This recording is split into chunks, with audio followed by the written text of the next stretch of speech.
Fala, meu querido aluno, fala, minha querida aluna, meu querido EPEano, minha querida EPEana, meu tchutchuco, minha tchutchuca. Eu, professor Ítalo Trigueiro, voltando nesse projeto fantástico que é o AEP Atualidades, todas as sextas-feiras, indo pro ar para você, para mudar a sua vida. Eu e meu amigo.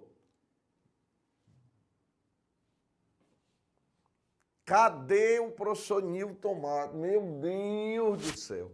Tá? Hoje, infelizmente, a gente não vai ter aí o professor Newton Matos, né? Eu fico muito preocupado porque você vê aí Bonner, vê Fátima, né? Você tá vendo aí Brad e Angelina, você já viu Chimbinha há pouco tempo, Joelma, né? E o que é que tá acontecendo? Porque na realidade o professor Newton tá muito atarefado, né? Ele acha que eu vou falar mal, que na realidade eu jamais diria isso. O que é que o professor Newton tem essa semana? Ele está, na realidade, fazendo uma atividade, né? Ele está muito atarefado. Então, assim, toda vez que você, né, observar, né, a falta do professor Newton, saiba que ele está muito atarefado, né? E não pode comparecer aqui ao EP Atualidades, né, essa semana. Mas beijo grande pro professor Newton, já ele está de volta aí, né? Quando ele se recuperar, fizer toda essa, né, parte pós-cirúrgica, vai dar tudo certo. Beleza, meninada? O que é que a gente vai trabalhar hoje aqui no EP Atualidades?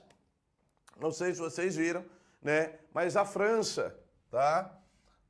No meio do ano, né? A França, ela proibiu, na realidade, algumas cidades francesas, 10 cidades, tá? Proibiram o uso do chamado burkini, beleza? Foi agora em julho de 2016, né? Julho de 2016, 10 cidades francesas proibiram o uso do burkini.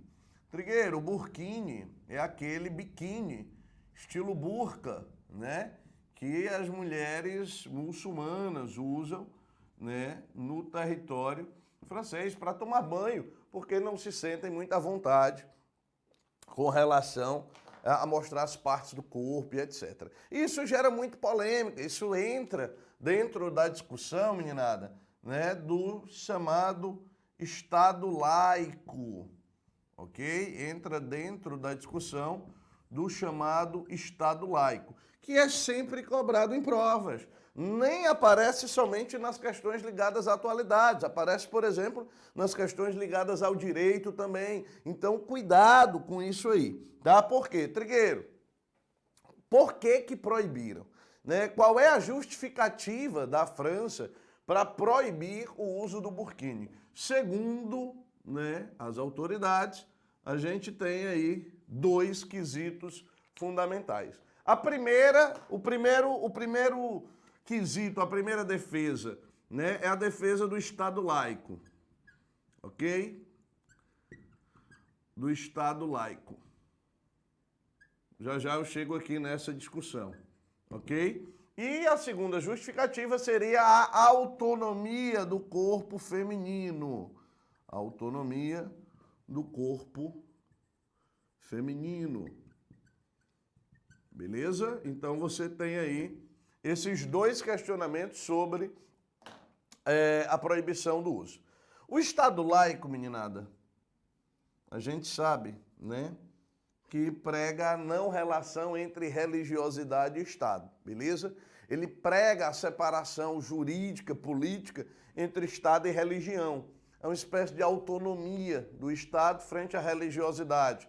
E aí, entendam que eu tenho dois tipos de Estado laico, né? Ou dois tipos de laicismo, melhor dizendo. O laico neutro, ou Estado laico neutra, né? A laicidade, tá? Assim como você tem também a pluriconfessional. Pluriconfessional. Trigueiro, me dá um exemplo de onde isso acontece. O Brasil, por exemplo, ele se aproxima muito, né, dessa laicidade pluriconfessional. Se você observar até mesmo na Constituição, você tem citações a entidades religiosas, né? Se você pegar o Estado neutro, não, né? O Estado neutro, no caso, a laicidade neutra na França. Beleza? E o que é que prega cada uma? Nesse caso, tá, da França, todo e qualquer símbolo religioso, todo e qualquer discurso religioso nos poderes franceses não pode existir, beleza? Não pode existir.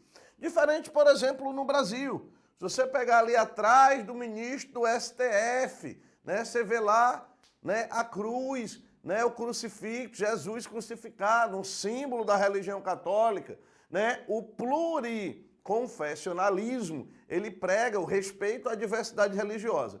E isso gera brecha, né, para que haja uma influência de doutrinas religiosas, né, dentro das doutrinas do Estado. Não tem a menor dúvida disso, beleza? Na França, alguns nomes vêm se destacando aí, né, nesse embate, vamos dizer assim, entre o aceitar o burkini e o não aceitar o burkini, por um detalhe simples. Quando você pensa no discurso da autonomia do corpo feminino, né, a mulher, ela é capaz de decidir se quer ou não usar. Mas tem um outro porém, que é o se quer usar. E aí, Trigueiro? Se ela quiser usar, isso vem de uma criação, isso vem de uma doutrina, isso vem de uma influência religiosa? Sem dúvida nenhuma. Mas ela pode ter autonomia para querer usar, concorda? Ou, óbvio, dentro de uma outra perspectiva, ela pode não querer usar e ser obrigada pela religiosidade por seguir dogmas e preceitos religiosos. Então tem esse questionamento aí. Entra dentro do embate do chamado etnocentrismo, né? E aí é uma questão que já a gente vai levantar. Trigueiro, dois nomes se destacam hoje dentro da França, beleza? O primeiro-ministro, né, Manuel Valls, tá? Que afirma que o uso do burkini vai contra todos os valores da cultura francesa, Manuel Valls. Assim como, né, uma senhora que vem ganhando cada vez mais notoriedade nas políticas internacionais e dentro da França, sem dúvida nenhuma, uma senhora chamada Marine Le Pen. Beleza? Marine Le Pen, né? Que é a diretora da Frente Nacional na França, que é um partido de, vamos dizer assim, extrema direita. A extrema direita, a gente tem visto, ganhando muita força na França. E dentro dessa perspectiva, Marine Le Pen já fala também sobre essa proibição, sobre esses embates aí. O que, na realidade, nos mostra, né, que a França vem dando a cara a tapa para, vamos dizer, acalorar o debate. Coisa de francês, de fato. Na realidade, o uso do burkini, o uso de símbolos religiosos, ele já é proibido desde o ano de 2004, ok, nas escolas francesas.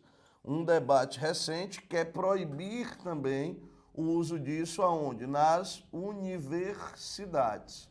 Quer proibir o uso disso, né, nas universidades. Desde o ano de 2013, tá? Com a assinatura de uma carta, 2013, com a assinatura de uma carta chamada Carta da Laicidade, né? Que fala sobre as questões do Estado laico, da laicidade, tá? É proibido na França o uso de símbolos religiosos. Trigueiro, quais símbolos? O véu é proibido, tá? Ah, professor, isso é uma, olha o termo que vem aparecendo constantemente, islamofobia. A gente sabe desse sentimento, a gente sabe do crescimento desse sentimento em alguns lugares, inclusive no território francês, na Europa sobretudo, né? Ultimamente, sobretudo, impulsionado pelo grande levante sírio migrando em direção à Europa. É comum na Alemanha, é comum hoje na Inglaterra, tem muita gente que associa, por exemplo, o Brexit, né? A saída inglesa também a fatores como este, né? Mas quando eu questiono se isso é uma islamofobia na França, há como rebater esse argumento. Por quê, Trigueiro? Porque na França não se proibiu só o uso do véu, ou só o uso do burkini. Se proibiu o que mais, Trigueiro? Se proibiu também o uso da estrela de Davi, ok? A moçada não aceita, né? Então, eu gosto sempre de direitos iguais. Direitos iguais. É proibido também o uso da cruz. Para quê, Trigueiro? Ou por que essa proibição? Faz mal? De acordo com, né, alguns pensadores, isso mostra uma dependência da religiosidade e uma falta de autonomia ao pensamento livre. Para outros, não, né? É um exagero do Estado francês. Existe, dentro dessa perspectiva de ser uma islamofobia, né, ou não, uma referência recente feita a quê, Trigueiro? Aos diversos ataques que vêm acontecendo na França. Beleza? Alguns ataques. Você tem que lembrar, né, do ataque do Charlie Hebdo, beleza?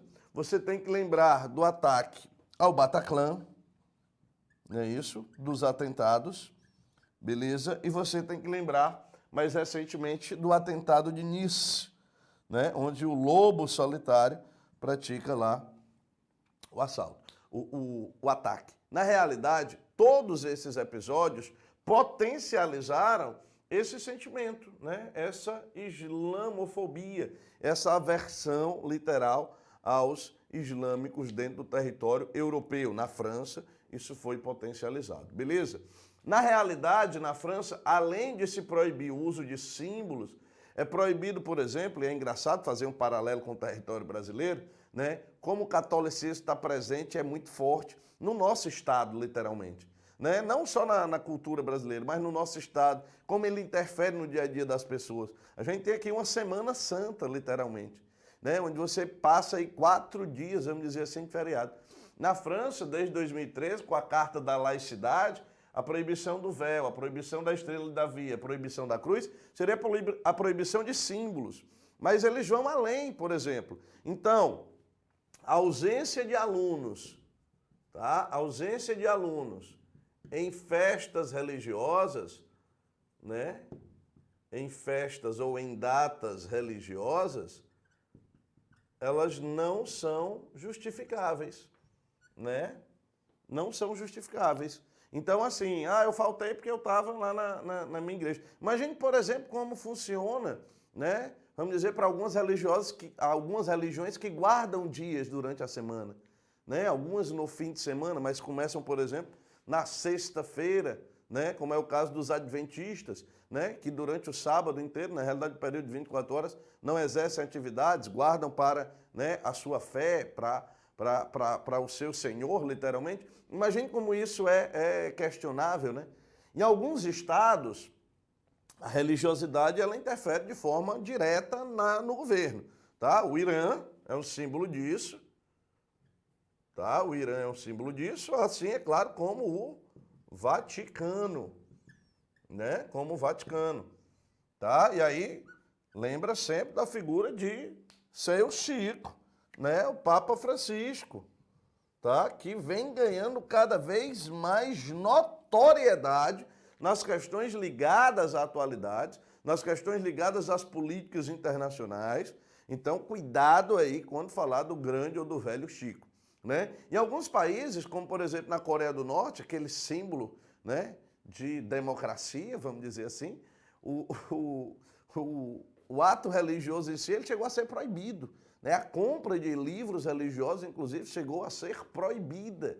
Né? Então você vê que a relação entre Estado e religião é sempre muito tensa, tá? É sempre muito tendenciosa. Trigueiro, no Brasil, tá? Como é que funciona isso? No território brasileiro. O Brasil se diz Estado laico, muito mais pluriconfessional do que neutro, a gente sabe disso. E uma das discussões que mais vem tomando corpo aí no cenário nacional, né, é sobre as bancadas que mais crescem no Brasil. A gente está em período eleitoral, tá? E veja aí a bancada religiosa, né, que a gente chama bancada da Bíblia, tá? São as 3 bancadas que mais crescem no Brasil. A bancada BBB, né? A bancada do boi, a bancada da bala e a bancada da Bíblia, né? A bancada do boi representada por latifundiários, historicamente muito fortes na política brasileira. A bancada da bala formada por policiais, né? E por agentes de segurança, vamos dizer assim, de uma forma geral, não somente policiais. E a bancada da Bíblia, que é a que mais cresce. E que vem chamando a atenção porque tem alguns nomes que volta e meia estão aí no cenário nacional, no cenário midiático nacional. Vamos lembrar aqui de alguns nomes no Brasil, Trigueiro. A gente pode falar do próprio Eduardo Cunha, tá? Próprio Eduardo Cunha, cassado recentemente, né? Que tá todo mundo doido que ele delate, mas, né, segundo ele não pode delatar ninguém, né? Porque não tem crime. Tudo bem. Trigueiro, outro nome polêmico é o nome de um senhor chamado Marco Feliciano, pastor Marco Feliciano, né? Que volta e meia se envolve em algumas questões extremamente polêmicas, né? Extremamente controversas, tá? A gente vê agora no cenário carioca, né, o surgimento e como líder nas pesquisas a candidata à prefeitura do Rio de Janeiro, o senhor Marcelo Crivella. Beleza? O Marcelo Crivella. Então você tem alguns questionamentos que são polêmicos, que são importantes. Olha como a atualidade é uma disciplina linda, né? E a gente puxa para vários ramos, para vários setores aqui. O Marco Feliciano é um dos indivíduos que vive aí em discussões polêmicas, né? Teve o caso aí de uma acusação de estupro recente, vai e volta e vem, ninguém sabe ao certo, mas até agora, óbvio, nada comprovado, nada provado, nenhuma, vamos dizer assim, condenação, a não ser a condenação social, né? Mas ele vem aparecendo em algumas discussões ligadas, por exemplo, à elaboração do chamado Estatuto da Família. Olha que coisa bacana, olha como atualidades, tá? Pode ser um assunto bacana. E como sempre, né, por mais que você escreva aqui embaixo que não está, né, achando legal, vá se lascar. Você já sabe disso, é a concorrência perturbando o nosso juízo. Mas desculpa, os vídeos estão bombando, estão batendo 6, 8, 10, 12 mil visualizações, tá? Foi sem querer. Hoje com o Nilton, com certeza, ou melhor, hoje sem o Nilton, com certeza vai passar de 30 mil, porque ele sempre atrapalha com aquela feiura, né, cognitiva dele. Galera, o Estatuto da Família, né, que vem sendo discutido aí, vem causando polêmicas. E aí uma questão a base da construção de uma família. E aí a pergunta é, o que é família, né? Para o grupo que defende a família dentro da visão tradicional, da qual faz parte o senhor Marco Feliciano, né? A família seria, isso passou até em 2015, né, no texto do Estatuto, a família seria pai, né, a figura masculina de um pai, ok? Mais mãe, a figura feminina, né? E isso geraria filhos, certo? Então a família é composta por pai, mãe e filhos, beleza. E aí uns questionamentos são muito engraçados, que a gente vê sempre, né? E questionamentos como, e o que é que eu digo para aquela criança que perdeu o pai e a mãe num acidente de automóvel e foi criado pela avó, só pela avó? Aquilo ali não é uma família? Aquilo não existe, né? Inclusive, recomendo a todos vocês que nós temos um documentário bem bacana, um curtazinho que saiu agora há pouco, né? Justamente para acalorar essa discussão, para que você possa discutir um pouco mais aí, né? Dentro dos seus familiares, que é um curtazinho, está lá no YouTube, tá? Chamado Nossa Família Existe, né? Nossa Família Existe. Dá uma olhada, tá? Nesse curta e veja como, né, é bacana. Certo? Eu gosto sempre de lembrar, né, daquele poema, eu acho que do Drummond, ixi, Jesus, agora me falha a memória, né? mas João casou com não sei quem, que casou com não sei quem, que não sei quem mais lá. Né? Eu acho que o nome daquele poema, não me falha a memória, é Quadrilha, tá? Família e quadrilha são muito parecidos, né? São um grupo de pessoas que estão sempre juntas, fazendo normalmente as mesmas coisas e que se amam até o momento que alguém briga dentro daquela realidade e costuma delatar os outros. Então, assim, quando você pensa na ideia de família, essa família da qual a gente se refere é o que a gente chama de família tradicional. Muita gente confunde o tradicional com uma coisa ruim, né? Não.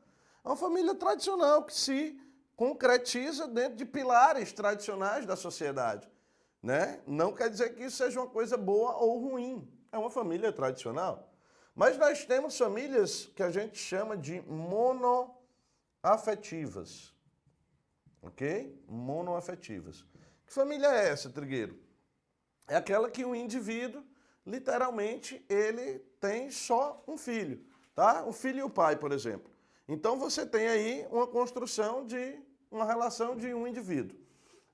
Você tem as famílias que a gente chama hoje de pluriafetivas. Pluriafetivas. É isso?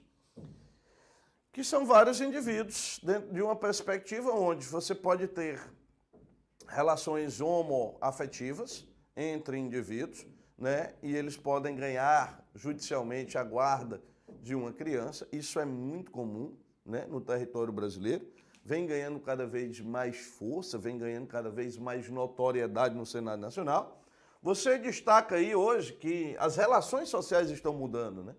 Então, antigamente você tinha o pai e a mãe. Agora você tem o pai, você tem outro pai, você tem a mãe, você tem outra mãe, né? As relações estão mudando. E quem é que somos nós para julgar o que é certo ou para julgar o que é errado?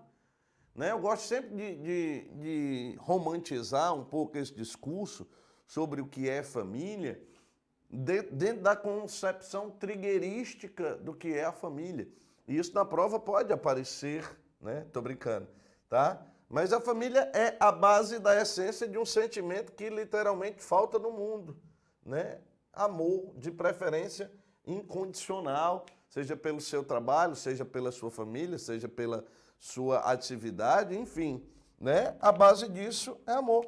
E quem é o trigueiro, ou quem é a justiça brasileira, quem é o Estado brasileiro para decidir qual é o sentimento que eu tenho que desenvolver para com o outro indivíduo? É um questionamento que tem que ser levantado. As famílias homoafetivas, elas não existem, Trigueiro? Sim, claro que existem. Elas tanto existem que são reconhecidas pelo Estado brasileiro e o Estado tem garantido a guarda e a posse, vamos dizer assim, né, de crianças por casais homoafetivos. Mas na realidade você tem um papel de mãe, um papel de pai, ou muitas vezes os dois papéis de pai e daí por diante, ou até o que a gente brinca sempre, né, o papel de pai, né? Que é pai e mãe, quando você tem, por exemplo, as mães que foram abandonadas pelos seus maridos ainda na gestação e conseguiram, com muito esforço, notoriamente, criar os seus filhos somente, né, sozinhas. Tá? Ou seja, dentro dessa perspectiva, qual é a concepção de família que a gente pode ter? Né? A gente tem que, na realidade, pensar, dentro dessa perspectiva, que a concepção de família ela não pode ser definida pelo Estado, por um detalhe simples, que o Estado defina ou que não, que crie um estatuto ou que não, isso não vai conseguir alterar a configuração das famílias. Pode interferir, vai interferir na falta de reconhecimento por parte de indivíduos, por exemplo, da mesma sexualidade, que adotam crianças e que vivem felizes literalmente para sempre. Ou seja, dentro dessa perspectiva, a gente entende que se eu tenho um estatuto que vai ou não definir o que é uma família, tá? A gente pode ter a norma legalizada, inclusive, institucionalizada e até impressa, bonitinha. Isso pode gerar um grande constrangimento nas famílias que não se reconhecem dentro daquilo, ou isso também pode, na realidade, trazer uma alternativa ao debate. Que alternativa é esse, Trigueiro? Concepção de família, cada um deve ter a sua, a minha. Eu, Trigueiro, dentro do meu conservadorismo, professor Newton dentro da sua liberalização, né? O Newton ele vive uma relação que é um trissal, na realidade, né? Esse termo está sendo mais usado ultimamente, ok? Ao invés do tradicional casal, né? Ao invés do tradicional casal, né? Então, na realidade, ele tem a moça, né? Que ele é casada, né? Senhora, né? E tem ali o pessoal por fora, o rapaz, né? Faz educação física, bonito, 1,90 m, né? Forte, musculoso. Mas, enfim, isso não vem ao caso, estou brincando. Beijo pro Nilton, para a esposa dele também, tá? Dona Elane, mas enfim. Trigueiros, casal e trissal, esse negócio existe mesmo? Existe. E vários estados já têm reconhecido a união entre vários indivíduos, entre três indivíduos, né? No caso, sejam 3 homens, sejam 3 mulheres, tá? No Brasil, né? Seja 2 mulheres e 1 homem, seja um homem, 2 mulheres, enfim, a galera curte, meu irmão, a miscigenação, né? Lei lá da antiguidade. Ou seja, o Estado já reconhece, de fato e de direito, né? E a gente vive essas mudanças sociais. Quando você pensa, ó, que a gente começa com proibição de burkini e termina, né, falando de trissal, você vê que o conteúdo das atualidades, de fato, ele não tem limites para ser explorado. Então você, aluna EPEANO, você, aluna EPEANA, que está se preparando aí para concurso, sabe que o que tem que ser estudado para atualidades é o quê? É tudo, meu filho. Né? É tudo. 1945 para frente, tudo pode cair como vinculação geohistórica, mas se o seu edital pegar e estipular tempo, 6 meses, 3 meses, 1 ano, você manda brasa naquele conteúdo temporal que ele vai trabalhar com você, beleza? Esse assunto, bem recente, julho de 2016, provavelmente vai aparecer aí nas próximas provas, provavelmente vai estar sendo cobrado aí nos próximos concursos que você, aluno AEP, vai estar fazendo e com certeza vai obter sucesso, vai obter êxito e vai garantir a sua aprovação. Hoje, sem Newton, né? Bochecha sem Claudinho, Simbinha sem Joelma, Fátima sem Bonner e, né, mais recentemente, Angelina, né, sem Brad. Mas nós estamos sempre juntos, trabalhando em prol da sua aprovação. Forte abraço e até o próximo EP Atualidades.